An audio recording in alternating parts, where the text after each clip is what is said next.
সংবাদ প্রবাহ বার্তা সদা সত্যতা ও নিরপেক্ষতার সাথে চলে।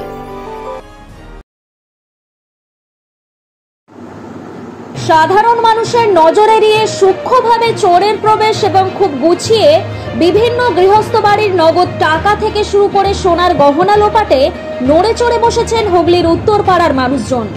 এমনই অভিযোগ উঠে আসে উত্তরপাড়ার স্থানীয়দের কথায়।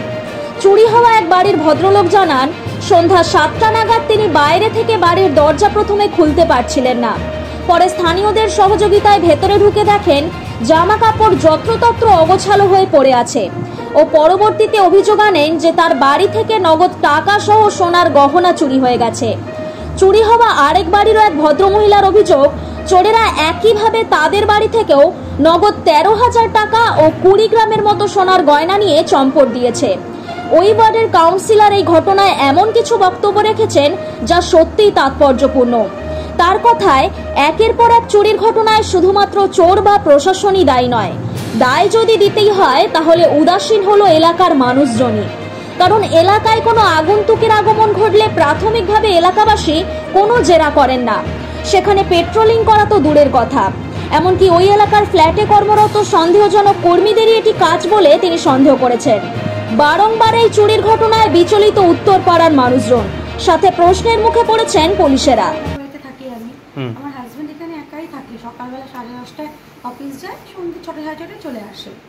তো আমার হাজবেন্ড যেরকম বেরোইছে, বেরোনোর পর আজকে এসে দেখছে দরজা খুলতে পারছে না, গেট খুলতে পারছে না। ওরা ভেতরে ঢুকে দরজা পুরো খিল দিয়ে রেখেছে। পেছন দিক দিয়ে এসে আমার হাজবেন্ড আর যাদের বাড়ি ভাড়া তারা এসে খুলে ভেঙে ঢুকে দেখছে এই অবস্থা। আমি থাকি না, আমি তাদের বাড়িতে থাকি। বলতে কিছু গোল্ড চুরি হয়েছে, সোনার চেন, আংটি আর কিছু ক্যাশ। প্রথমে আমি এই লকটা খুলতে গেছি, এই লকটা খুলছি কিন্তু দরজা খুলছে না। ভেতর থেকে এই খেলটা দেওয়া ছিল। তারপরে ওদিকে ঘুরে গেছে যে ওখানে লাইট জ্বলছে, ফ্যান চলছে, ঘর ফাঁকা। ওদিক দিয়ে খুলতে গেছে, দেখে ওদিকে বলে এখানে লক করা আছে, অর্থাৎ কেউ ঢুকতে পারবে না। ভেতরে গিয়ে দেখলাম, ও বললো দেখুন এই যে ল্যাপটপ পড়ে রয়েছে, তারপরে আপনার দামি ক্যামেরা পড়ে রয়েছে, কিচ্ছু নেই, শুধু ক্যাশ ছিল 13,000 আর একটা সোনার চেন ছিল ওর ওয়াইফের, সেটা বললো 13 গ্রামের, আর একটা চেন ছিল 20 গ্রামের।